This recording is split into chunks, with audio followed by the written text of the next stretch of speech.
চলে গেল কেজরিওয়াল, চলে গেল কেজরিওয়াল। दिल्ली का जीत हमारी है, 26 में बंगाल की बारी है। ভোট আমরা যা দেখতে পাচ্ছি, বাঙালি অধ্যুষিত সিটগুলো বেশিরভাগ সিট ভারতীয় জনতা পার্টি জয়লাভ করেছে।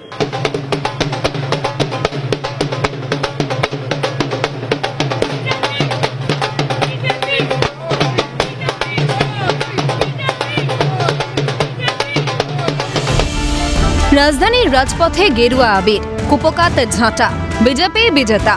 দিল্লির বিধানসভা নির্বাচনে শুভেন্দু অধিকারীরা প্রচার করেছেন। রাজধানীর রায়ে আত্মবিশ্বাসী বঙ্গ বিজেপি। 2021 সালে বিজেপির ভাঙা স্বপ্ন পুনরুজ্জীবিত। বাংলা দখলের হুঙ্কার বিজেপি নেতৃত্বে। दिल्ली का जीत हमारी है, 26 में बंगाल की बारी है। দিল্লি যদি 27 বছর পরে পরিবর্তন করতে পারে, বাংলাকেও পরিবর্তন আপনারা করতে পারবেন।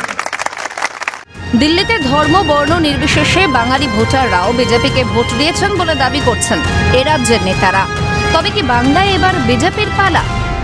দেখতে পাচ্ছি বাঙালি অধ্যুষিত সিটগুলো বেশিরভাগ সিট ভারতীয় জনতা পার্টি জয়লাভ করেছে। আমাদের তাপস রায় থেকে শুরু করে কিশোর তরফদার থেকে শুরু করে আমাদের বাংলা থেকে আগত যারা সাংসদ, বিধায়ক, জ্যোতির্ময় সিং মাহাতো, অগ্নিমিত্রা পাল, আরও অনেকে যারা কাজ করেছে, প্রত্যেকটি সাংসদ এক একটা মণ্ডল নিয়ে কাজ করেছে, তাদের প্রত্যেককে আমি আমার তরফ থেকে অভিনন্দন জানাই, শুভেচ্ছা জানাই। এবার লক্ষ্য বাংলা। কলকাতায় ছড়িয়েছে বিজেপির আবির, জেলা মেতেছে রাজধানীর জয়। ভাতা প্রতিশ্রুতিতেও আসন ধরে রাখতে পারলেন না কেজরিওয়াল। তবে কি খয়রাতির রাজনীতির ইতি? একথা ভুললে চলবে না, বাংলা এবং দিল্লির ভোট এক নয়। রাজ্য সভাপতি কে হবেন তা নিয়েও মতানৈক্য দেখা গিয়েছে রাজ্য বিজেপির অন্দরে। সদস্যতা সংগ্রহে দিলীপ ঘোষ ছাড়া তেমন সাফল্য দেখা যায়নি কোনো নেতৃত্বে। পাশাপাশি বাংলার ইতিহাসে ডাবল ইঞ্জিন সরকারের অস্তিত্ব নেই। তবে কোন তরিতে ভর করে বাংলায় আসবে বিজেপি? সূত্র বলছে 2021 সালের বিধানসভা নির্বাচনে প্রায় 30% ছিল মুসলিম ভোটার। বিরোধী দলনেতা উষ্মা প্রকাশ করেছিলেন মুসলমান ভোটাররা বিজেপিকে এ বাংলায় ভোট দেয় না। তবে এবার শুভেন্দুর ভাষণে হিন্দু প্রাধান্য পেলেও সবকা সাথ সবকা বিকাশ বঞ্চিত হলো না। সব হিন্দু তাকত দেখাচ্ছে, হিন্দু শক্তি দেখাচ্ছে। কিচ্ছু চলবে না, ভাতা মাতা ধমক চমক মিথ্যা মামলা কেস চোখ দেখানো অমুক তমুক চলবে না। তাই আজকে দিল্লির নির্বাচনে বর্ণ ধর্ম নির্বিশেষে আমরা জিতেছি। এমনকি মুসলিম অধ্যুষিত বিধানসভাগুলোতেও ভোট হয়েছে। শুভেন্দু অধিকারীর দাবি মতো মনে করা হচ্ছে এবার তৃণমূলের মুসলমান ভোট কাটতে চাইছে বিজেপি। এদিকে ওয়াকফ নিয়ে পথে নামছে তৃণমূল। স্বাভাবিক হিসেব বলছে ওয়াকফ হাতিয়ারে সংখ্যালঘু ভোট তৃণমূলের হাতছাড়া হবে না। এর আগে শুভেন্দু অধিকারী দাবি করেছিলেন এ রাজ্যে 39% ভোট বিজেপির। 5% হিন্দু ভোট পেলেই বিজেপি ক্ষমতায় আসবে। বাংলাদেশ হাতিয়ার নিয়ে হিন্দুত্বের ভাবধারায় শান দিয়ে বিজেপি বাংলায় ঢোকার চেষ্টা করবে। পাশাপাশি দিল্লির সঙ্গে বঙ্গের মিল দুর্নীতির ইস্যুতেও। দিল্লিতে আবগারি দুর্নীতিতে কেজরিওয়ালের গ্রেফতারি প্রভাব ফেলেছে বলে মনে করছেন অনেকে। পশ্চিমবঙ্গেও দুর্নীতির ঝুড়ি খালি নয়। তবে কি বঙ্গে বাড়তে পারে এজেন্সির চাপ? যেমন দুর্নীতি, যেরকম হিংসা, অপশাসন, সমস্ত কিছু পশ্চিমবাংলা যা যা ঐতিহ্য নষ্ট হয়ে যাচ্ছে, সমস্ত রিপোর্ট, শিক্ষা, স্বাস্থ্য শেষ হয়ে যাচ্ছে। তো মানুষ এখন পরিত্রাণ চাইছেন। আর পশ্চিমবাংলায় বিরোধী সিপিএম কংগ্রেসকে আগে রিজেক্ট করেছিল, বিজেপিকে তারা সুযোগ দিয়েছেন প্রধান বিরোধী দল। 26-এ সেই সুযোগ আসছে, আমরা লড়াই করে সেই পরিবর্তনটা পুরো করব। ফলত বলাই চলে শাসকের কথা মতো আবারও বঙ্গে ডেইলি প্যাসেঞ্জারই শুরু হতে পারে। 2026-এর আগে বাংলার ইস্যু দুর্নীতি, নারী নিরাপত্তা, ভাতা, হিন্দুত্ববাদ, সংখ্যালঘু, বাংলাদেশ, অনুপ্রবেশ, ওয়াকফের গরম গরম চর্চা। মমতার ম্যাজিক চতুর্থবার কার্যকরী হবে নাকি দিল্লির দূষণের স্রোত যমুনা পেরিয়ে বাংলার গঙ্গায় আছড়ে পড়বে? 2026-এর নজর গোটা দেশে। চলে গেল কেজরিওয়াল, চলে গেল কেজরিওয়াল। ক্যালকাটা নিউজ। গতকাল বিপুল ভোটে ভারতের রাজধানী দিল্লি বিধানসভা দখল করেছে যারা গোটা ভারতবর্ষের দায়িত্বে রয়েছে, অর্থাৎ ভারতীয় জনতা পার্টি তথা বিজেপি। দীর্ঘ প্রায় 27 বছর পর দিল্লির মসনদে এই পদ্ম ফুটল, যাকে কেন্দ্র করে নতুন করে উজ্জীবিত গেরুয়া শিবির। সবথেকে গুরুত্বপূর্ণ বিষয় হচ্ছে যে কেজরিওয়াল, যিনি আম আদমি পার্টির প্রবর্তক প্রতিষ্ঠাতা, তিনি যখন তার নিজের দলটি প্রতিষ্ঠা করেছিলেন, ঠিক সেই সময়টা আমরা যদি নজর দিই তাহলে দেখব যে চারিদিকে একটা দুর্নীতির আবহ তৈরি হয়ে রয়েছে। সেন্ট্রাল গভর্নমেন্ট যারা আগে ছিল, অর্থাৎ কংগ্রেসের বিরুদ্ধে মুড়কির মতন একাধিক দুর্নীতির অভিযোগ, সেখান থেকে দাঁড়িয়ে আন্না হাজারে তিনি লোকপাল বিল নিয়ে আসার দাবিতে আন্দোলন শুরু করলেন এবং তার পাশে যে মানুষটি ছিলেন তার নামই হলো অরবিন্দ কেজরিওয়াল। এই মানুষটি যখন রাজনীতির আঙিনায় এলেও তখন খুব স্বাভাবিকভাবেই সমাজের একটা বিরাট অংশের মানুষ এটা মনে করতে লাগলো যে তার মতন একজন শিক্ষিত ব্যক্তি রাজনীতিতে এসছে, এবার বোধহয় রাজনীতি একটা অন্য দিক মোড় নেবে। তার মতন একজন ব্যক্তি এসছে, এবার বোধহয় রাজনীতি সততার দিকে ধাবিত হবে। সততার প্রতীক লেখা মুছে যেতে দেখেছে বাংলার মানুষ। সেই সততার প্রতীক নতুন করে উদ্ভাসিত হলেন, যার নাম হলেন অরবিন্দ কেজরিওয়াল। মাথায় মাফলার, মাঝে মধ্যে খুব খুব কাশেন, তা সত্ত্বেও তাকে ঘিরে যুব সমাজের উন্মাদনা তুঙ্গে পৌঁছয়। শুধুমাত্র দিল্লির মানুষ তাকে ভোট দিয়ে মসনদে এনেছিলেন এমনটা নয়, গোটা ভারতবর্ষের যুব সমাজের একটা বিরাট অংশের মানুষ তাকে দেখে উজ্জীবিত হয়েছিলেন। এবার বোধহয় রাজনীতিতে শিক্ষিতদের জায়গা হবে এমনটাও অনেকে মনে করছিলেন। কিন্তু সেই অরবিন্দ কেজরিওয়ালের বিরুদ্ধেও দুর্নীতির স্ট্যাম্প পড়ল। আর যে অরবিন্দ কেজরিওয়াল সদ্য প্রকাশিত হয়ে তাবর রাজনৈতিক দল ভারতীয় জনতা পার্টি, কংগ্রেসের মতন দলকে ছুঁড়ে ফেলে দিয়েছিলেন এক ঝাড়ুর বাড়িতে, সেই অরবিন্দ কেজরিওয়াল নিজেও হারলেন, তার দলও হারল। অত্যন্ত তাৎপর্যপূর্ণ, তার কারণ 25-এর এই ফল ভারতবর্ষের পুরনো রাজধানী শহর কলকাতা তথা পশ্চিমবঙ্গে প্রভাব ফেলবে না তো, কারণ 26-এ এ রাজ্যে বিধানসভা নির্বাচন সংগঠিত হবে। আজকের আলোচনায় আমরা সেদিকটাতেই আলোকপাত করব। প্রথমেই আমাদের সঙ্গে যারা অতিথি রয়েছেন, এই মুহূর্তে এসে উপস্থিত হয়েছেন আমার স্টুডিওতে যারা রয়েছেন পরিচয় করিয়ে দিই। রয়েছেন বিজেপির তরফ থেকে বিজেপির মুখপাত্র সজল ঘোষ, সজলদা স্বাগত জানাই। রয়েছেন তৃণমূলের পক্ষে কথা বলার জন্য আইনজীবী সুকন্যা ভট্টাচার্য, সুকন্যাদি আপনাকে স্বাগত জানাই। রয়েছেন রাজনৈতিক বিশ্লেষক হিসাবে ঝন্টু বড়াইক, ঝন্টুদা আপনাকে স্বাগত জানাই। কংগ্রেসের মুখপাত্র হিসাবে রয়েছেন শক্তি মিত্র, শক্তিদা আপনাকে স্বাগত জানাই। এবং শক্তি মৈত্র স্বাগত জানাই। এবং অবশ্যই আম আদমি পার্টির তরফ থেকে দূরবর্তী স্থান থেকে রয়েছে আরিফ চৌধুরী। এমনটা ভাবার কোনো কারণ নেই যে আপ হেরে গেছে তাই তারা দূরে রয়েছেন, কারিগরি কারণেই তারা এই মুহূর্তে আরিফদা দূরে রয়েছেন। আরিফদা আপনাকেও স্বাগত জানাই, আপনি আমাদের কাছেই রয়েছেন, আপ দূরে যায়নি। আম আদমি পার্টি, এই আম আদমি পার্টির নামটাও মানুষের কাছে একটা মনে হয়েছিল যে এটা বোধহয় সাধারণ মানুষের কথা বলবে। সরকারে আসার পর একাধিক বেনিফিট, সেটা পানীয় জল থেকে বিদ্যুৎ থেকে শুরু করে একাধিক বেনিফিট, একটা নতুন দিশা তৈরি হচ্ছিল কি, তারপর কি হলো? আমি আলোচনায় আসার আগে সরাসরি একটু ঝন্টুদার কাছে যাব যে কি এমন হলো যে আম আদমি পার্টি এইভাবে উড়ে গেল। শুধু উড়ে গেল নয়, 27 বছর পর দিল্লির মসনদে ফের একবার বিজেপি ক্ষমতায় এলো। ফ্যাক্টরগুলো কি কি যদি একটু আমাকে বল। দেখুন, অনেকগুলো ফ্যাক্টর, ভোট তো আর সরলরৈখিকভাবে কোনো একটা ব্যাখ্যায় চলে না, ভোট রাজনীতিটা একটু জটিল। এই এতদিন সরকারে থাকার পরে 14 সালের পর থেকে একটা সরকার ধারাবাহিকভাবে থাকলে তার বিরুদ্ধে একটা মানুষের কিন্তু ক্ষোভ পুঞ্জীভূত হয়। আপনি যতই জনমুখী হন না কেন, পপুলার পলিটিক্সটা তো আঞ্চলিক দল হিসেবে ভারতবর্ষে পপুলার পলিটিক্সের বলতে পারেন একটা একমুখীকরণ এনেছিল। এবং এই যে দুর্নীতিটাও যে ইস্যু হতে পারে, জওহরলাল নেহরু ভারতবর্ষের প্রথম প্রধানমন্ত্রী দুর্নীতিগ্রস্তদের প্রকাশ্যে ল্যাম্পপোস্টে ফাঁসিতে ঝুলাবেন বলার পরেও তার দল 65-66 বছরেও এই কাজটা সিকিভাগও করতে পারেনি। নতুন একটা ডাইমেনশনে মানুষের দরজায় পৌঁছে দিয়েছিল আন্না হাজারের আন্দোলনটাকে কার্যত হাইজ্যাক করে। এটা একটা দিক। কিন্তু সেই দলটা যখন দুর্নীতিতে শুধু আক্রান্ত হলো না, এই দলের মুখ্যমন্ত্রী, ভারতবর্ষের প্রথম মুখ্যমন্ত্রী স্বাধীনতার পরে যে জেল হাজতে বাস করতে হলো তাকে দুর্নীতি দায়। দেখুন, কম হোক বেশি হোক দুর্নীতি উনি করেছেন, এটা একদম প্রতিষ্ঠিত সত্য।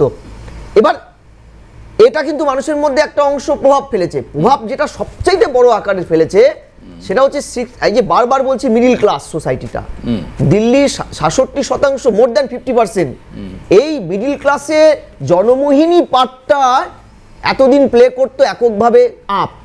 এই জায়গায় কিন্তু একটা রিয়ালিস্টিক পলিটিক্সের একটা বড় তাস কিন্তু বিজেপি স্ট্র্যাটেজিক্যালি চেঞ্জ করে আনতে পেরেছে। দেখুন, বিজেপির একটা হিন্দুত্ববাদী একমুখীকরণ ছিল, দিল্লি নির্বাচনে কিন্তু বিজেপি ডাইমেনশনাল পার্ট, কৌশলগত অবস্থানটা ছিল মাল্টি ডাইমেনশনাল।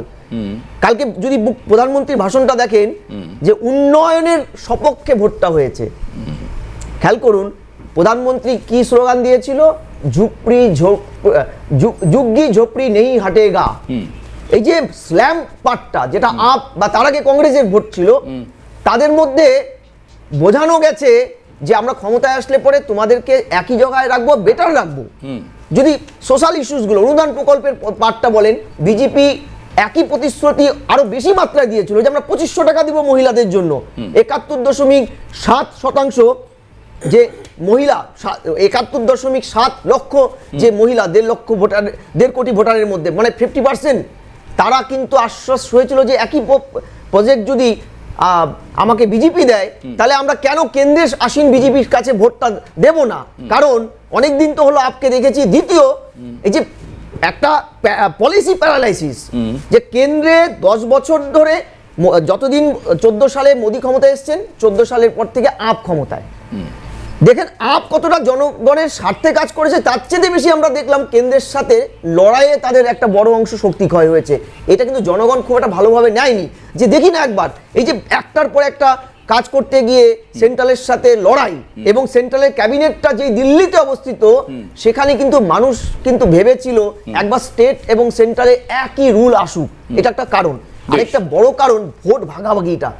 14টা আসন আপনাকে আমি দেখাতে পারি মার্জিনালি ভোট কাটাকাটি হয়েছে, এবং কংগ্রেস এখানে একটা ফ্যাক্টর হয়েছে যে জোট ধর্মের নিরিখে বিজেপি বিরোধী একটা বড় অংশের ভোটার চেয়েছিল যেখানে ইন্ডি জোটের হয় আপ থাকুক বা কংগ্রেস, যদি ধরুন কংগ্রেস শক্তিশালী না হয় আপকে ভোট দেব।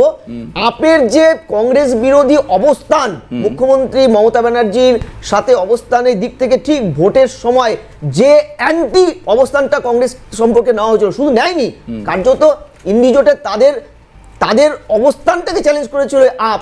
এখানে কিন্তু এই জোট ধর্মের একটা বড় অংশের ভোটার কিন্তু সেটা ভালো করে নেয়নি। আর নেয়নি হচ্ছে 7টা এমন সিট, আমি আপনাকে নাম বলতে পারি, যে সিটগুলো আদর্শনগর, মেহেরলি, তারপরে মাদিপুর, ত্রিলোকপুরী, জনকপুরী, এইসব জায়গায় BG1, এখানে আপ 8টার মধ্যে 7টা ক্যান্ডিডেট চেঞ্জ করেছে, এবং এই 8টা সিটে কার্যত পুরনো লোকরা কিন্তু দল ত্যাগ করেছিল ভোটের আগে। এটা এই দল ত্যাগই একটা বড় ফ্যাক্টর। অর্থাৎ সার্বিকভাবে কিন্তু একে যেমন বিজেপির সেন্ট্রালের সাথে একই প্যারালালে মানুষ ভাবার চেষ্টা করেছে একটাবার, আরেকটা হচ্ছে ভোট কাটাকাটির অঙ্ক। বেশ, আপনি ঝন্টুদা যে কারণগুলো বা ফ্যাক্টরগুলো বললেন, আমি সজলদার কাছে আসব। অদ্ভুতভাবে আমাদের আজকের যে ইস্যুটি, অর্থাৎ বাংলার কে কি পথ দেখাবে দিল্লি, যে ফ্যাক্টরগুলো দিল্লির বিধানসভা নির্বাচনে কাজ করেছে, একটু মিলিয়ে দেখুন তো প্রত্যেকটা ফ্যাক্টর এই বাংলার সঙ্গে মিলছে কিনা। নাম্বার 1 দুর্নীতি মিলছে। নাম্বার 2 মিডল ক্লাস উন্নয়ন ডেভেলপমেন্ট কথা বলছেন এই রাজ্যে বিধানসভা নির্বাচনে, লাস্ট বিধানসভা নির্বাচনেও আমরা দেখেছি প্রধানমন্ত্রী এসে ডাবল ইঞ্জিনের কথা বলেছিলেন। লক্ষ্মী ভাণ্ডার কথা বলছেন, অর্থাৎ মহিলাদের পাইয়ে দেওয়ার কথা। এই রাজ্যের লক্ষ্মী ভাণ্ডার রয়েছে, এমনকি এই রাজ্যে বিজেপি নেতারাও বর্তমানে সেই একই পদ্ধতিতে আরও বেশি মাত্রায় টাকা দেওয়ার প্রতিশ্রুতি তারা দিচ্ছেন।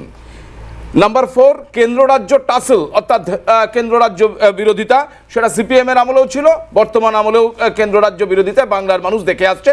তাতে অনেক উন্নয়ন থমকে গেছে, অনেক উন্নয়ন পৌঁছয়নি বাংলা পর্যন্ত। ভোট ভাগাভাগি এই রাজ্যেও রয়েছে, যাতে সেখানে কংগ্রেস কতটা কাকে সমর্থন করছে, কাকে করছে, সেটা আলোচ্য বিষয়।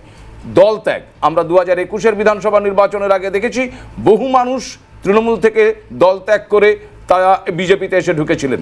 কিন্তু এই সমস্ত কিছু অবস্থান থাকা সত্ত্বেও এই বাংলায় ফ্যাক্টরগুলো কাজ করলো না কেন? এবার দিল্লি কি সত্যিই পথ দেখাবে বাংলাকে, সজলদা? দেখুন, দিল্লি বাংলাকে পথ দেখাবে একজন বাঙালি হিসেবে বলতেও এটা আমার খারাপ লাগে, কারণ আমরা এতদিন বলে এসেছিলাম যে আজ বাংলা যেটা ভাবে আগামী দিনের ভারতবর্ষ সেটা ভাবে। কিন্তু আজকে যেখানে দাঁড়িয়েছি সেখানে আপনি সঠিক যে সেখানে বাংলার আর পথ দেখানোর জায়গা নেই, কারণ বাংলা নিজেই পথভ্রষ্ট হয়ে পড়েছে। আমি আপনাকে কতগুলো প্রশ্ন করতে চাই যে আপনি যদি ঠান্ডাভাবে ভাবেন যে ঠিক আছে আমরা কেন পেলাম না, গত নির্বাচনে আমরা কেন জিততে পারলাম না। ভারতীয় জনতা পার্টি পশ্চিমবঙ্গে একেবারে একটা নতুন পার্টি যে 2014 সালে নির্বাচন থেকে তার 2টো সিটের মধ্যে দিয়ে তার খাতা খোলা শুরু হয়েছে। তারপরে ক্রমাগত 14-র পরে 19 সালে আমরা এখানে 18টা সিট পেয়েছিলাম, 18-র পরে 21 সালে আমরা 77টা বিধানসভা সিট পেয়েছিলাম, 21-এর পরে 24 সালে আমরা 12টা সিট পেয়েছি।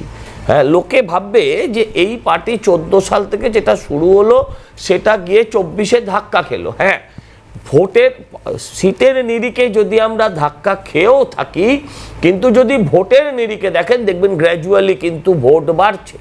পশ্চিমবঙ্গের মানুষ একটু দেরিতেই জাগেন।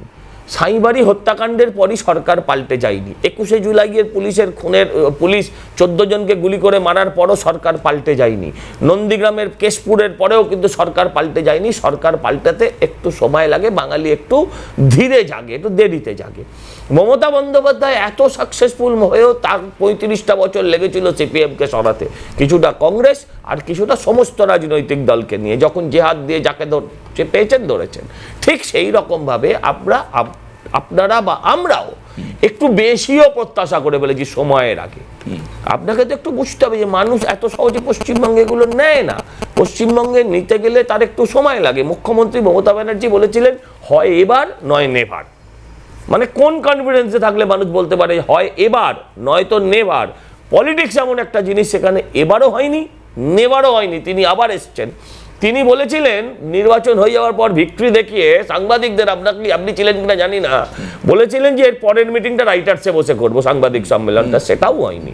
অতএব রাজনীতিতে এরকম ভাবে বলার কিছু নেই। এবার পরের প্রশ্ন হচ্ছে যে তৃণমূলকে কেন ভোট দেবে? শুধু ওই 1000 টাকার লক্ষ্মী ভাণ্ডার, কন্যাশ্রী প্রকল্প, ভালো প্রকল্প, এটা কেন অস্বীকার করবো? এই প্রকল্প এর জন্যই ভোট দেবেন। মানুষ কি 1000 টাকা, আপনার শিয়ালদা থেকে যদি আমি এখন আপনার অফিস অব্দি আমার ট্যাক্সি করে আসতে হয়, তাহলে এখনকার দিনে প্রায় 1000 টাকা লাগে।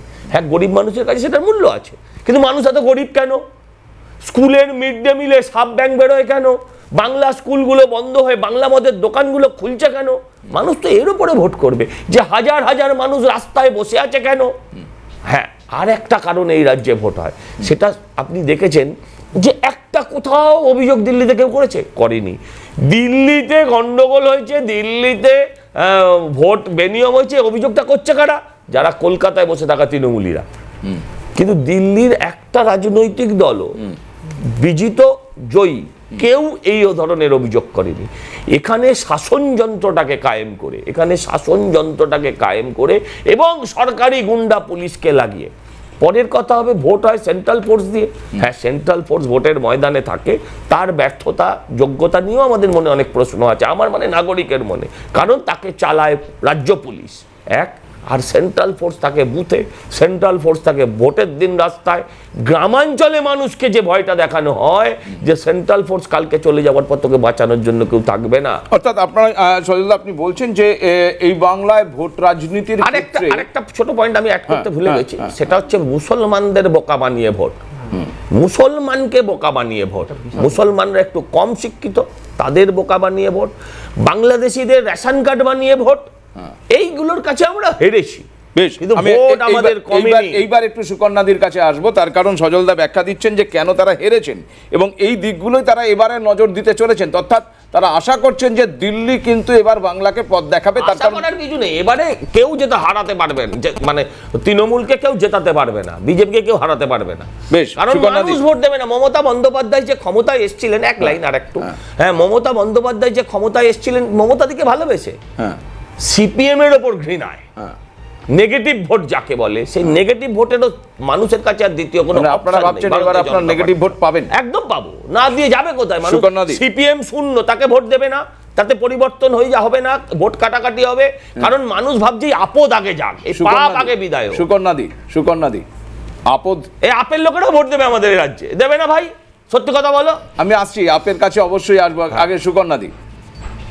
কি বলবো বলুন তো, না বলাই ভালো। এতটাই আত্মতুষ্টিতে ভুগছেন, উনি বোধহয় কিছু বলছেন না। আমি আসছি আরিফদা, আমি আসছি আপনার কাছে। হ্যাঁ, আগে সুকন্যা দি। উনি এতটাই আত্মতুষ্টিতে ভুগছেন দিল্লি নিয়ে, আমার তো মনে হচ্ছে সজল বাবু বোধহয় এখনো দিল্লিতেই আছেন।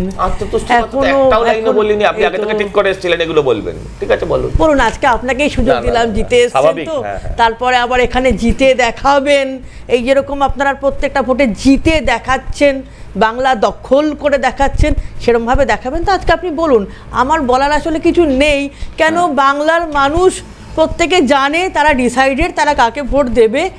এই এক দফা এক দাবি মুখ্যমন্ত্রীর পদত্যাগ থেকে শুরু করে এখানে সবকিছু ধ্বংস হয়ে গেল, সবকিছু গেল রব করেও দেখা গেল সেই আমাদের নেত্রী, আমাদের মমতা বন্দ্যোপাধ্যায়, আমাদের দলই সব জায়গাতেই অনেক এতটাই এগিয়ে আছে যে পেছনের দলগুলো আর সামনে এগোবার থেকে নিজেদের এখন আত্মসমালোচনা করতে শুরু করেছেন। তারা কি দেবেন, কেন আমাদের লক্ষ্মীর ভাণ্ডার নিয়ে এত সমালোচনা শুনেছি, আমরা ভাবলাম ওনারা বুঝে গেছেন যে গেল, কিন্তু দেখা গেল সেই লক্ষ্মীর ভাণ্ডারকে হাতিয়ার করেই ওনারা টাকাটা বাড়িয়ে দেওয়ার প্রস্তাব করলেন। যাকে এত ঘৃণা করছেন সেই জিনিসটাই ওনারা অ্যাডপ্ট করলেন, কেন ওনারা জানলেন আমাদের নেত্রী মমতা বন্দ্যোপাধ্যায় যে পথটা দেখিয়েছেন সেটাই সঠিক পথ। এরপরেও কি ভাস্কর বাবু আপনি বলবেন? আর নিশ্চয়ই বলবেন, আপনিই তো বলবেন। আমাদের একটু বলতে দিন, কেন আমাদের তো বলার বেশি কিছু নেই, আমরা জানি আমরা জিতবো, আমাদের বলার কিছু নেই। ভাস্কর বাবু, যেটা কথাটা আমি আপনাকে যেটা বলতে কথা কেটে গেল, আপনারাও প্রচুর প্রচার করেছেন, চ্যানেলের কর্তব্যই এটা, যে এই বোধহয় সরকারটা পড়ে গেল। আপনাদের চ্যানেলে রাজনৈতিক বিশ্লেষকরা এসে বলে গেল তৃণমূল প্রায় শূন্যের পথে চলে গেছে, কিন্তু ঠিক উল্টো ফলটা আমাদের বাংলা প্রত্যেকটা ভারতবাসীর সামনে এনে ধরলো যে না, তৃণমূল যাবার জন্য আসেনি, তৃণমূলকে সমস্ত মানুষ বিশ্বাস করে, আমাদের মুখ্যমন্ত্রীকে বিশ্বাস করে। যখন মিডিয়াকে বললেন, আমি সেই ক্ষেত্রে একটু ইন্টারাপ্ট করবো এই কারণে যে একমাত্র সিএন এক্সিট পোলে তৃণমূলকে অনেক বেশি সিট, প্রায় 25টি সিট দিয়ে রেখেছিল, সেখানে বিজেপির ভোট প্রায় 14টির কাছাকাছি দিয়ে রেখেছিল, এবং যার প্রশংসা মুখ্যমন্ত্রী করেছেন। বাংলা যে পথটা দেখায় সেই পথটা বিজেপি কেন অন্যান্য সবাই অ্যাডপ্ট করছে। বাংলার আবাস যোজনা, বাংলার লক্ষ্মীর ভাণ্ডারকে নিয়েই সবাই ভোট প্রচারে ব্যস্ত, এবং বাংলার এই প্রচারগুলোকে প্রত্যেকে অত্যন্ত নিন্দা করে।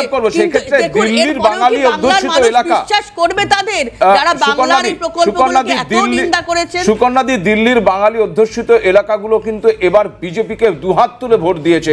সেই বাংলা এলাকার ভোটটাকে এবার বাংলায় প্রভাব ফেলবে না? দিল্লির পরিস্থিতি আর বাংলার পরিস্থিতি এক নয়।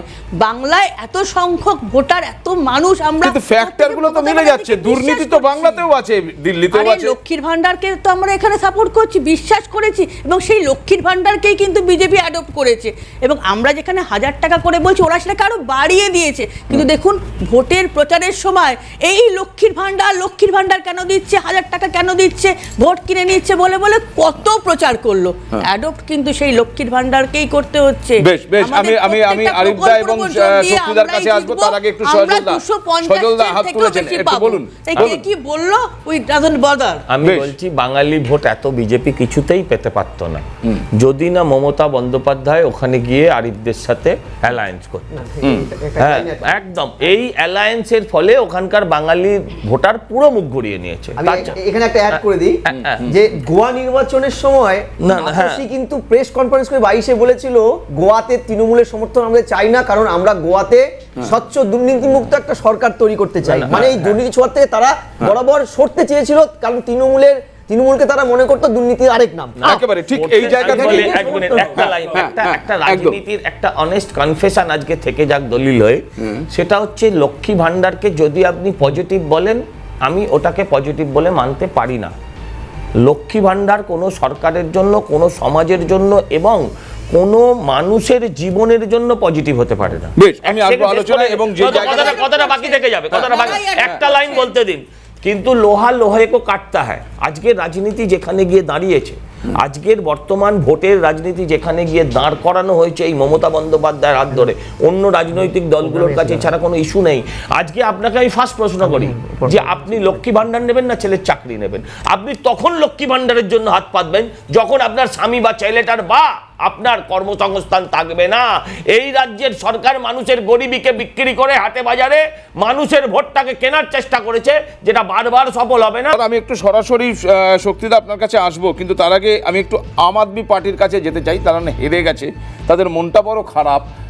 আরিফ ভাই, আমি একটা সরাসরি প্রশ্ন করছি। আমি একটা ছবি আজকে ভীষণভাবে সব জায়গায় দেখা যাচ্ছে, সেটা হচ্ছে যে আম আদমি পার্টি হেরে গেছেন কেজরিওয়াল, হেরে গেছেন সিসোদিয়া, একমাত্র মান রাখলেন অতীশী।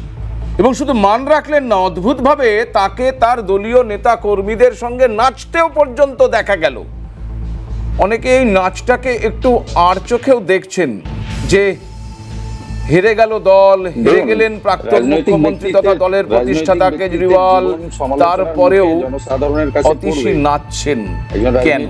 এই প্রশ্ন যেমন উঠছে, ঠিক তার পাশাপাশি একটু আগে আমাদের আলোচনাতেও উঠলো যে দিল্লিতে বাঙালির ভোট আপের দিকে যায়নি, তার প্রধান কারণ এই রাজ্যের মুখ্যমন্ত্রী তথা তৃণমূল কংগ্রেস নেত্রী প্রচারে গিয়েছিলেন বলে সেই কারণে হয়নি। কি মনে করছেন হারের কারণ? দেখুন, বিভিন্ন ধরনের যুক্তি বা অ্যানালিসিস এখন খুঁজে বার করা হবে হারের কারণ পেছনে, হারের কারণ হিসাবে। কিন্তু এর নেপথ্যে যে কোনো একটা কারণ নেই। দীর্ঘদিন আমাদের আম আদমি পার্টির সরকার ছিল এবং জনমানসে একটা যে প্রেক্ষিত দুর্নীতি নিয়ে তৈরি করতে বিজেপি সচেষ্ট হয়েছে। বারবার আপনারা দেখেছেন এজেন্সিগুলোকে ব্যবহার করে কিভাবে দুর্নীতিগ্রস্ত ইমেজ অরবিন্দ কেজরিওয়াল রাজনীতি শুরু করেছিলেন। তিনি দুর্নীতিমুক্ত রাজনীতি করার উদ্দেশ্য নিয়ে এবং দিল্লিকে তথা ভারতবর্ষকে ডাক দিয়েছিলেন যে রাজনীতিকে দুর্নীতিমুক্ত করতে হবে। এবং আম আদমি পার্টি এবং অরবিন্দ কেজরিওয়ালের যে মডেল অফ পলিটিক্স, যে স্বচ্ছ রাজনীতি, সেই জায়গাকে কালিমালিপ্ত করার জন্য এজেন্সিগুলোকে ব্যবহার করে কিভাবে দেখেছেন একটা ষড়যন্ত্র করা হয়েছে এবং জনমানস একটা বাতাবরণ তৈরি করতে বিজেপি সচেষ্ট হয়েছেন। এক মিনিট আরিফ ভাই, আমি আপনাকে একটু থামাতে বাধ্য হচ্ছি। আপনি বলছেন বিজেপি সচেষ্ট হয়েছে, খুব ভালো কথা। আমি একটু অরবিন্দ কেজরিওয়ালের রাজনৈতিক গুরু, তিনি তার এই শীর্ষের হারের জন্য কি বলছেন? বিজেপি দিকে আঙুল তুলছেন না কোন দিকে আঙুল তুলছেন একবার একটু শুনুন, তারপর আপনার কাছে আসবো। আন্না হাজারে, মাননীয় আন্না হাজারে কালকের রেজাল্টের পর কি বলেছেন, একটু আন্না হাজারের বক্তব্যটা আপনি যে বললেন। पहले से बताते हैं कि चुनाव लड़ते समय उम्मीदवार का आचार शुद्ध होना, विचार शुद्ध होना, जीवन निष्कलंक होना, जीवन में त्याग होना और अपमान पीने की शक्ति होना, ये गुण अगर उम्मीदवार में है तो मतदारों को विश्वास आता है कि हमारे लिए कुछ करने वाला है। मैं बार बार बताते गया, लेकिन उनके दिमाग में नहीं आया। और आखिर शराब के बारे में उन्होंने एक मुद्दा उठाया कि शराब की दुकान, उसमें शराब की बात क्यों आ गई? पैसा, धन और दौलत इसमें बह गया है। আরিফদা, পরিষ্কার আন্না হাজারে বলছেন মদ ডুবিয়েছে আপকে আর টাকা ডুবিয়েছে আম আদমি পার্টিকে। কি বলবেন? আন্না হাজারে জি অনেক শ্রদ্ধেয় ব্যক্তি, ওনাকে নিয়ে আমি ব্যক্তিগত ক্ষেত্রে কোনো কমেন্ট করবো না, কিন্তু উনি মাঝে মাঝে উদয় হয়ে মাঝে মাঝে নিজের আত্মতৃপ্তির জন্য কিছু একটা বলে দেন।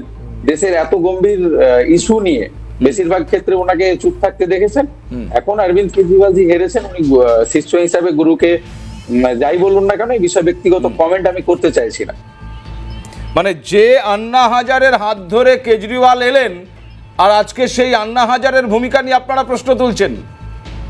না, ওনার বললাম ব্যক্তিগত টিপ্পণী ওনাকে আমি করবো না। আন্না হাজারে জি সেই সময় যে দুর্নীতি, মানে আন্না হাজারের এই বক্তব্যের এই মূল্যায়নের কোনো দাম আম আদমি পার্টির কাছে নেই, তাই তো? না, নিঃসন্দেহে না, সেটা আমি বলতে চাইছি না। কিন্তু উনি যে দুর্নীতির কথা বললেন, যে যে আবগারি দুর্নীতির কেলেঙ্কারি নিয়ে উনি কথা বলতে চাইলেন, সেই দুর্নীতিটা কি? ভারতীয় জনতা পার্টির মুখপাত্র সজলদা বসে রয়েছেন, ওনাকে জিজ্ঞেস করুন তো দুর্নীতিটা কি। কখনো ওনারা বলেছেন 5,000 কোটি টাকার দুর্নীতি, কখনো বলেছেন 200 কোটি টাকার দুর্নীতি, কখনো বলেছেন যে 10,000 কোটি টাকার দুর্নীতি। কিন্তু দেখুন সুপ্রিম কোর্ট ছাড় দিয়েছে এবং সেটা প্রমাণিত সত্য নয়। এটা একটা বাতাবরণ তৈরি করার চেষ্টা দিয়েছে। আপনি আরিফ মানুষকে ভুল বোঝাবে না, দয়া করবে, আপনি ভুল বোঝাবেন না। সুপ্রিম কোর্ট ছাড় দেয়নি। ভালো করে শুনুন না, আরে একটা কথা শুনুন। বেল পেয়েছেন,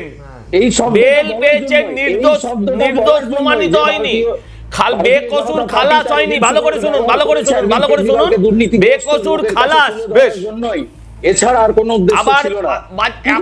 আপনি যদি মনে করেন যে আমি হেরে গেছি তাই চিৎকার করব, তাহলে আলাদা কথা, আমি কথা বলবো না, কারণ আপনার এখানে কোনো ভ্যালু নেই। খুব স্বাভাবিক, তার পেছনে আমি আমার ক্যালোরি খরচা করব। প্রয়োজন নেই ভাই, আমি আবারও আসবো। আমি একটু স্বস্তিদার কাছে আসবো, সেই কারণে শক্তিদা, এই বাংলাতেও আমরা দেখলাম কংগ্রেস শূন্য, এমনকি দিল্লিতেও কংগ্রেস শূন্য। উল্টে কংগ্রেসের দিকে অভিযোগ আসছে যে কংগ্রেস ভোট কেটেছে বলে বিজেপি জিতে গেছে, আম আদমি পার্টি হেরে গেছে। কি বলবেন? দেখো ভাস্কর, এখানে তুমি বিজেপির প্রতিনিধি আমার ভাই সজলের বক্তব্য শুনেছো, আরিফের বক্তব্য শুনলে, রাজনৈতিক বিশ্লেষকের বক্তব্য শুনেছে, এবং তৃণমূলের যে ম্যাডাম আইনজীবী হিসেবে তৃণমূলকে ডিফেন্ড করছেন তারও বক্তব্য শুনেছো। আমি তোমাকে ক্যাটাগরিক্যালি বেশি আমি সময় নেব না, কতগুলো কথা বলে দিই। প্রথম কথা হচ্ছে যে 27 বছর আগে মাত্র 49 বা 50 দিনের জন্যে তদানীন্তন প্রয়াত হয়েছেন সুষমা স্বরাজ মুখ্যমন্ত্রী হয়েছিলেন। তার আগে 15 বছর শীলা দীক্ষিত, পরবর্তীকালে 10 বছর, এই 25 বছর ক্ষমতার বাইরে ছিল ভারতীয় জনতা পার্টি। আমি একটা কথা বলি, আজকে উইথ ডিউ রেসপেক্টই বলছি, আন্না হাজারে আজকে নির্বাচনে হারার পর তিনি মুখ খুলছেন। আর তদানীন্তন সময় লোকপাল বিলের বিরোধিতা করে তিনি তদানীন্তন সময় গান্ধী সেজে সারা ভারতবর্ষে যে তোলপাটটা করেছিলেন, না, এবং তার প্রোডাক্ট, আন্না হাজারেরই প্রোডাক্ট হচ্ছে এই কেজরিওয়াল এবং মমতা বন্দ্যোপাধ্যায়। তারা গুরুকে সঠিক জিনিস দিয়েছেন। আজকে কেজরিওয়াল কিন্তু শুধু দুর্নীতির জন্য হারেনি, একটার পর একটা, মানে আপনারা ভোট কেটে হারিয়ে দিয়েছেন। না, শুধু তাই না, ভোট কাটার কোনো ব্যাপার নয়। তাহলে তুমি কি বলতে যাও আপনাদের তো জোট সঙ্গী ছিল, সংসদীয় গণতন্ত্রে রাজনৈতিক দল, আমরা একটা প্রপোজাল দিয়েছিলাম, মাত্র 17টা আসন চেয়েছিলাম, তাতে সে যদি মনে করে একটা স্ট্রে কমেন্ট করে মমতা বন্দ্যোপাধ্যায়কে মুখ্যমন্ত্রীর মুখ করে আজকে ফ্রাস্ট্রেটেড করে দিয়ে ইন্ডিয়া জোটকে আমরা নির্বাচনে অংশগ্রহণ করব না, নাম্বার 1। নাম্বার 2, আন্না হাজরে কেজরিওয়াল শুধু কারাপশনের জন্য হারেননি, একটা করে বলছি, যে মোদের থেকে রাজস্ব নেওয়া, ইলেকশন বন্ডের টাকা নেওয়া, পরবর্তীকালে দিল্লি দূষণ, যেখানে মানুষ নিঃশ্বাস প্রশ্বাস নিতে পারে না, পরবর্তীকালে যে আজকে দেখো যে হরিয়ানা, পাঞ্জাব, গোয়া, মহারাষ্ট্র, ত্রিপুরা, এইসব জায়গায় কেজরিওয়াল টাকা ঢেলেছেন, এবং টাকা ঢেলে আজকে যখনই তাকে জিজ্ঞেস করা হয়েছে সরকারি স্কুলগুলোর প্রতিচ্ছবি দেখিয়েছে। এটা ব্যাপার নয়। আজকে যমুনার জল, আজকে পানীয় জল বিষাক্ত কিনা সেটা ওখানে, এই ইস্যুগুলোকে তো আপনারা হাতিয়ার করতে পারতেন, ঠিক আছে, আম আদমি পার্টির বিরুদ্ধে লড়াই করতে পারতেন, আপনারা তো সেটা করলেন না। আমরা হাতিয়ার, আপনাদের লাভটা কি হলো? না, আমাদের লাভ সব নির্বাচনে যে লাভ লোকসান নিয়ে আলোচনা, আপনারা নির্বাচনে দাঁড়ান জেতার জন্য নয়, অবশ্যই জেতার জন্য, অবশ্যই জেতার জন্য। কিন্তু কেউ যদি আর একটা কথা বলে দিই,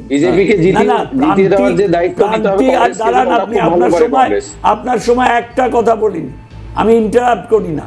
প্রান্তিক মানুষ টাকা পাক, তার মধ্যে কোনো মিথ্যে নেই, কিন্তু এটা মাথায় রাখতে হবে যে দলের রাজনীতি আর এমপ্লয়মেন্ট জেনারেট দুটো কিন্তু এক জিনিস নয়।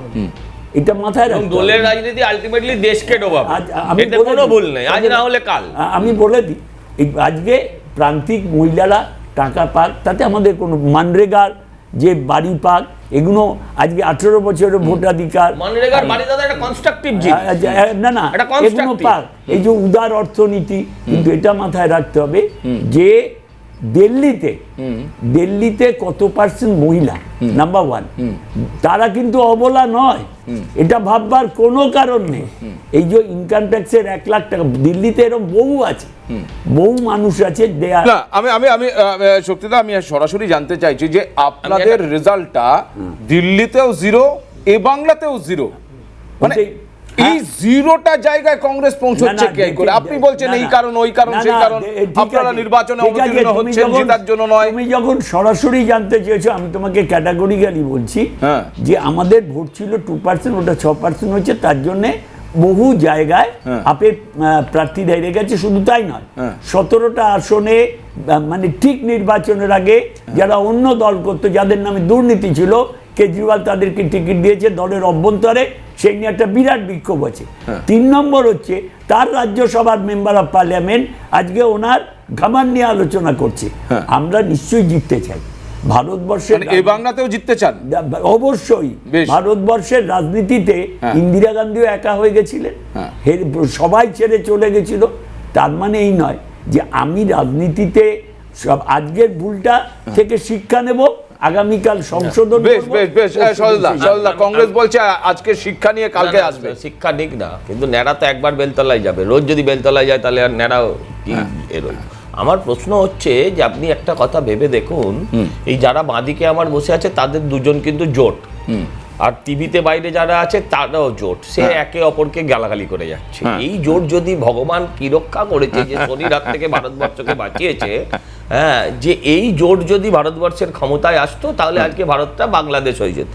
আমি আবার আপনাকে একটা কথা বলি, এই কংগ্রেস যে সবসময়, কংগ্রেস ভোট কাটুয়া, এখানে কেটে তৃণমূলকে জেতায়, কিন্তু আমার প্রশ্ন হচ্ছে এই ভোট কাটার রাজনীতিটা শুরু করেছে কিন্তু কখনো পাঞ্জাব, কখনো হরিয়ানায়, কখনো গোয়ায়, তারা শুরু করেছে, তার বদলা এখানে নিয়েছে। 1, 2, আপনারা খুব সরল করে দেখিয়ে দিচ্ছেন, খুব সহজ করে দেখিয়ে দিচ্ছেন যে 17টা সিটে বিজেপি জিতে গেছে শুধুমাত্র কংগ্রেস ভোট কেটেছে বলে।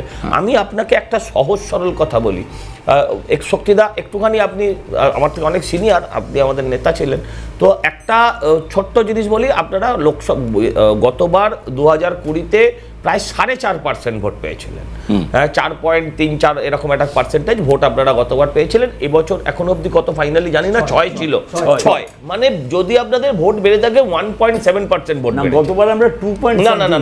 না ভুল হচ্ছে, আমি বলছি ওটা দেখেছি, ওটা আমি দেখেছি। তো এবারে আমি আপনাকে বলছি যে আপনাকে একটা পরিষ্কার জিনিস বুঝতে হবে, যে লোকটা আপকে ভোট দিয়েছে সে কংগ্রেসেরও বিরুদ্ধে, সে বিজেপিরও বিরুদ্ধে। যে লোকটা কংগ্রেসকে ভোট দিয়েছে সে আপেরও বিরুদ্ধে, সে বিজেপিরও বিরুদ্ধে। আপনি বলুন, এই আপ আর কংগ্রেস যখন এক হয়ে যাবে তখন পুরো ভোটটা চলে যাবে ওইদিকে। এই অঙ্কটা দয়া করে রাজনীতিতে করবেন না। রাজনীতি কোনো কেমিস্ট্রি নয় যেখানে দুভাগ হাইড্রোজেন, ঠিক এই জায়গা থেকেই আসবো বাংলার সমীকরণটা, দুভাগ হাইড্রোজেন আর এক ভাগ আপনি যে সমীকরণটা তুললেন সেই সমীকরণ বাংলায় কিভাবে কাজ করবে? আপনি কংগ্রেস আর সিপিএম এর জোট হওয়ার জন্য, শক্তিদা বলুক, সব কংগ্রেসীরা ভোট দিয়েছে সিপিএম কে। একদম, দিল্লিতে যে সমীকরণ কাজ করেছে সেই সমীকরণ কি বাংলার আগামী 26 বিধানসভা নির্বাচনে কাজ করবে? তার কারণ আমরা যদি বাংলার রাজনৈতিক সমীকরণটা দেখি তাহলে 2016 থেকে এই বাংলার রাজনৈতিক সমীকরণটা অদ্ভুতভাবে বদলে গেল, যখন প্রথমবার এ বাংলার মানুষ জানলো, দেখলো, বুঝলো যে বামে আর কংগ্রেসেও জোট হয়। তার কারণ বাংলার রাজনীতিতে একসময় প্রধান এবং অন্যতম প্রতিপক্ষ ছিল কংগ্রেস এবং সিপিএম। সেই দুটো রাজনৈতিক দল এক জায়গায় চলে আসবে, ভোট চাইবে, এক কাঁধে কাঁধ মিলিয়ে। বাংলার বহু মানুষ, কেন বাংলার কোনো মানুষই হয়তো কখনো স্বপ্নে ভাবেনি, কিন্তু সেটা হয়েছে। এবং তাতে করে কংগ্রেস এবং বামেদের কি অবস্থা হয়েছে সেটা 2016, 2019, 2021, 2024 একটার পর একটা নির্বাচনে কিন্তু তার ফল প্রকাশিত হয়েছে। ঠিক এই অবস্থায় দাঁড়িয়ে 2024-এর লোকসভা নির্বাচনের আগে একটা নতুন সমীকরণ তৈরি হলো যে এক ছাতার নিচে কংগ্রেস, তৃণমূল কংগ্রেস এবং বাম জাতীয় রাজনীতিতে জোটবদ্ধ হয়ে তারা INDIA নামক একটি জোট গঠন করবেন, যার অবস্থান কোথাও সেভাবে পরিলক্ষিত হলো না বটে। এ বাংলায় আগামী 2026-এর বিধানসভা নির্বাচনে আমি একটু প্রথমে ঝন্টুদার কাছ দিয়ে শুরু করবো এই জায়গাটা। এই যে রাজনৈতিক পরিবর্তন, এটা বাম কংগ্রেসকে কতটা লাভজনক অবস্থা দিয়েছে নাকি কতটা ক্ষতিকর অবস্থায় দিয়েছে? আগামী বিধানসভা নির্বাচনে এই বাম জোট মানে বাম কংগ্রেস যদি এক জায়গায় দাঁড়ায়, তৃণমূল যদি আবার যায়, তাহলে তো আলটিমেট তৃণমূল বিরোধী ভোটটা কেটে তৃণমূলকে কি এরা সহযোগিতা করবে না? ডেফিনেটলি। আমি আপনাকে বলি, ছোটবেলায় মাস্টারমশাইরা বলতেন 1 1 কখন 3 হয় জানিস? 1 আর 1 যোগ করলে 3 হয়, ভুল হলে। চাপিয়ে দেওয়া কোনো রকমই জোট অন্তত উচ্চ নেতৃত্বের কাছে হয়তো স্যাটিসফাই হতে পারে, লোয়ার লেভেলে সাংগঠনিক লেভেলে যারা ভোট দেয় সাধারণ কর্মীদের মধ্যে কিন্তু সেটা ভুল বার্তা নিয়ে আসে। তার উল্লেখযোগ্য উদাহরণ হচ্ছে বাম কংগ্রেসের ভোট। ভাস্করবাবু, একটা কথা প্রচলিত আছে, যে লোকটি মার খায় না সে সারা জীবন মনে রাখে, যে মারে সে নাকি সারা জীবন মনে রাখতে পারে না। যে কংগ্রেসের যেই লোকগুলো 56,000 নাকি কর্মী খুন হয়েছিল সিপিএম এর হাতে, তারাই বলে, তাদের সাংগঠনিক স্তরেই বিভিন্ন আলোচনায় শুনি, সেই মানুষগুলো যার হাত কেটে দিয়েছিল হাতকে ভোট দেওয়ার জন্য, সেই সাধারণ মানুষগুলো উচ্চ নেতৃত্ব যাই জোট করুক না কেন ঠান্ডা ঘরে বসে তারা কি ভোট দেবে? তথ্য পরিসংখ্যান বলছে এই জোটে এতটাই আত্মঘাতী হয়েছিল যে থার্ড পার্টি কেউ না কেউ বেনিফিটেড হয়ে গেছিল। ভোটটা কখনো চলে গেছে অন্য কোথাও, কখনো শাসক তৃণমূলে গেছে। ফলে সরল রাজনীতির সমীকরণটা এতটা সহজভাবে হয় না। কাল আমি বিভিন্ন চ্যানেলে কেন্দ্রের শাসক দলে বিজেপি নেতারা উচ্ছ্বাসিত হয়ে বলছে বাংলায় এবার পরিবর্তন আনবে। এই রসায়নটা বাংলার মাটিতে, বৈচিত্র্যের ভারতবর্ষে প্রত্যেকটা স্টেটের ডেমোগ্রাফি থেকে শুরু করে তার পপুলেশন স্টাডিটা একদম আলাদা। মাথায় রাখতে হবে দিল্লি এবং পশ্চিমবঙ্গ কিন্তু এক নয় সমীকরণ, এটা সজলবাবুও মানবেন। এখানে ভোট ইয়েতে যদি দিল্লির সাথে পাশাপাশি সিটগুলো বসান, 10টা 11টা জেলার দিল্লি সবটাই কিন্তু হিন্দু অধ্যুষিত, মাত্র 17% কাছাকাছি সংখ্যালঘু ভোট। এই যে রাজ্যে প্রতি 3 জন ভোটার পিছু একজন সংখ্যালঘু ভোটার, 33%, যেই ভোটটা হচ্ছে ডিসাইডিং ভোট। বহু জায়গায় সরকার 33%-এরও কম ভোট পেয়ে সরকারে আসে।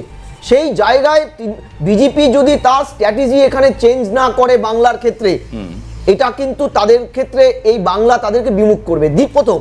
দ্বিতীয়, তৃণমূল সরকারের সাথে আপের তফাৎটা হচ্ছে তৃণমূল পুরো প্রশাসনটাকে ভোট মেশিনারিতে কনভার্ট করে, যেটা আপ কিন্তু পুরোপুরি করেনি, আপ করতে পারেনি বা করেনি।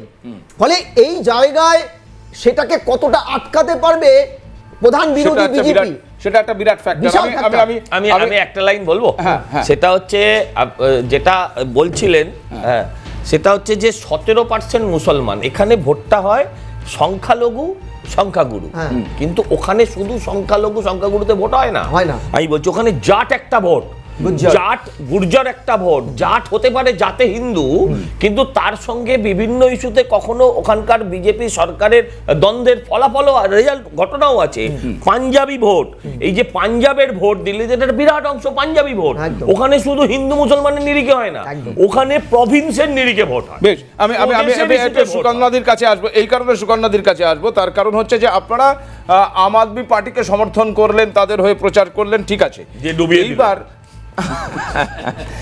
এইবার আগামী 2026-এর বিধানসভা নির্বাচনে রাজ্যে তৃণমূল কংগ্রেস এককভাবেই লড়বে, নাকি INDIA যারা জোটসঙ্গী ছিল, জোটসঙ্গী রয়েছে, তাদেরকে তারা কাছে যাবে? বিশেষ করে কংগ্রেসকে কি কাছে নেওয়ার কোনো ইচ্ছে জাগতে পারে, বা কংগ্রেস যদি হাত বাড়ায়? নিশ্চয়ই বলছি। INDA যখন হলো 2024 সালে, তখন আমরা দেখলাম আমরা কিন্তু আমাদের জোটসঙ্গীর সম্বন্ধে কোথাও কোনো রকম নিন্দা বা তাদের সমর্থন করব না, তারা চলে যাক আমাদের ছেড়ে, এই ধরনের কোনো রকম কোথাও মন্তব্য করিনি। আমরা নেতৃত্ব যে জোটটা করেছো সেটাকে মেনে নিয়ে আমরা ভোটটা প্রচার করেছিলাম এবং ভোটে বিপুল সংখ্যক ভোটে আমরা জিতেছি। কিন্তু আমি নিন্দে করতে চাইছি না, এটা আমাদের খুব দুঃখের ব্যাপার যে জোট সঙ্গীরা কিন্তু বিভিন্ন সময় বিভিন্ন জায়গায় গিয়ে বলেছে ওদের আমরা চাই না। যাই হোক, সেটা তাদের ব্যক্তিগত ব্যাপার হতে পারে। আর দেখুন, না অভিযোগ কিছু, আমি তো বলছি না আমি অভিযোগ করছি। আর হয়তো পাশ থেকে কেউ অনেক সময় ফুট কাটার মতন বলতে পারে তৃণমূল এবারও জিতবে না, এদের আর কোনো চান্স নেই। নিন্দুকে তো অনেক কিছুই বলে, বলুন সজলদা। ভাস্কর বাবু, আমার কয়েকটা প্রশ্ন রয়ে গেল। একটা তো হচ্ছে, উত্তরটা হচ্ছে প্রথমে আমি দিয়ে রাখি, যে যতই নিন্দা করুক, যে যাই বলুক, তৃণমূলই আসছে বাংলায়, তৃণমূলই থাকছে বাংলায় এবং আগামীতেও তৃণমূলই থাকবে এবং আমাদের নেত্রী তার কাণ্ডারি হবেন। প্রশ্নগুলো হলো মুসলিম ভোট, যেটা আমরা শুনছিলাম এতক্ষণ ধরে, যে মুসলিম ভোট নাকি ওনারা পেয়ে যাবেন বাংলায়, শুনলাম। কিছুদিন আগে দাঁড়ান আপনাদের, আরে দাঁড়ান না, আরে আমি বলছি, আপনি কথাটা বলতে দিন। আচ্ছা, কে বললেন নামটা আমি বলে দেব, আমি তো বলছি। দেখুন, কিছুদিন আগে একটা সায়েন্স সিটিতে প্রোগ্রাম হয়েছে, হ্যাঁ সেই জন্য তো বলছি, সায়েন্স সিটিতে একটা মিটিং দেখেছিলাম। সেই মিটিংয়ে বিজেপি যখন লোকসভা ভোটে বাংলায় হেরে গেল, তখন কেউ একজন বলেছিলেন, ওনাদের নেতা, যে মুসলিমদের চাই না, সবকা সাথ সবকা বিকাশ, ওদের আমরা চাই না, হিন্দুদের বিকাশ করলেই আমাদের হয়ে যাবে। তারা আজকে বলছে এই চ্যানেলেই বসেই যে মুসলিমদের বোকা বানিয়ে নাকি তৃণমূল ভোট নিচ্ছে। কিরকম একটা কন্ট্রাডিক্টরি নয়? যারা এতদিন ধরে বললো আরে বাংলার মানুষ, বাংলার মহিলাদের 1000 টাকা করে আপনি বোকা, আপনি বোকা কথা বলছেন, কারণ একদমই কথাই বলতে দেয় না। বা যারা দুটো কথার মধ্যে কোনো মিল নেই।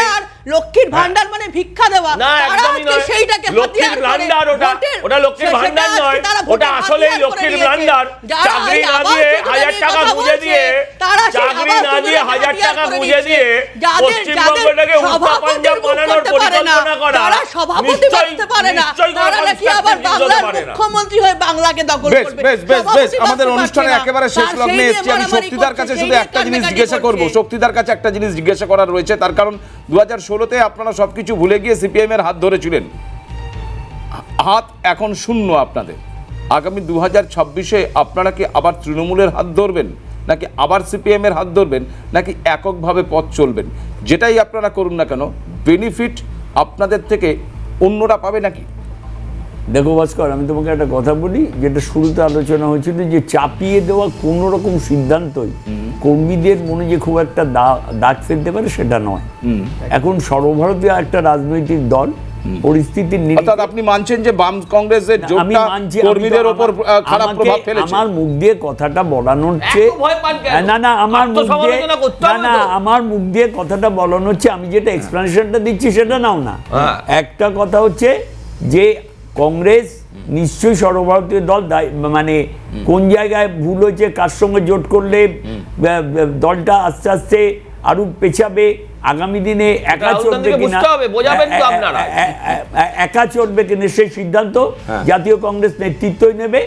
এবং যদি আমি তো বন্ডেড লেবার নই, সেটাই আপনাদের ইচ্ছে হলো মানতে হবে, না ইচ্ছে হলো মানতে হবে, আমি সে কথা বলি। এই হচ্ছে বিষয়। না বলছেন বন্ডেড লেবার নয়, আমি বন্ডেড লেবার নই। আপনি একটা জিহাদ ঘোষণা করে দিন। আমি যদি মনে করি যে আমার মুখ আর আমার মন দুটো আলাদা, তাহলে I will be of from the picture. বেশ, আমাদের আজকের অনুষ্ঠান এখানে শেষ করতে হবে। খুব স্বাভাবিকভাবেই আমি ঝন্টুদার কথা ধরেই শেষ করব, যে দিল্লি এবং পশ্চিমবঙ্গ দুটোর ডেমোগ্রাফি এক নয়, দুটোর অবস্থানও এক নয়, রাজনৈতিক চেহারাটাও এক নয়, কিন্তু ফ্যাক্টরগুলো অনেকটা এক। অর্থাৎ দুর্নীতিও এখানে আছে, দুর্নীতির অভিযোগ যেমন এখানে আছে, মিডল ক্লাস উন্নয়নের ডেভেলপমেন্টের ডাবল ইঞ্জিনের ইস্যু এখানে রয়েছে, কেন্দ্র রাজ্য সারা জীবন টাসেল আমরা বাংলার মানুষ দেখে এসছে, এই বিষয়গুলো রয়েছে, ভোট ভাগাভাগি রয়েছে। খুব স্বাভাবিকভাবে দিল্লির এই নির্বাচন বিজেপির কাছে অক্সিজেন বাড়তি দিলেও সেই অক্সিজেনকে কাজে লাগিয়ে আগামী 26-এ এই বাংলায় বিজেপি কতটা পদ্ম ফোটাতে পারে সেটা যেমন একটা বিষয় রয়েছে, ঠিক তার পাশাপাশি তৃণমূল কংগ্রেস তাদের ফ্যাক্টরটাকে জিয়ে রেখে কোন দিকে এগোবে সেটাও ফ্যাক্টর রয়েছে। সজলদা আঙুল তুলছে, 250 পার করবেই, এটা আপনি লিখে রাখুন। কত? 250 পার কি ভাষায় লিখবো, কি ভাষায় রাখুন?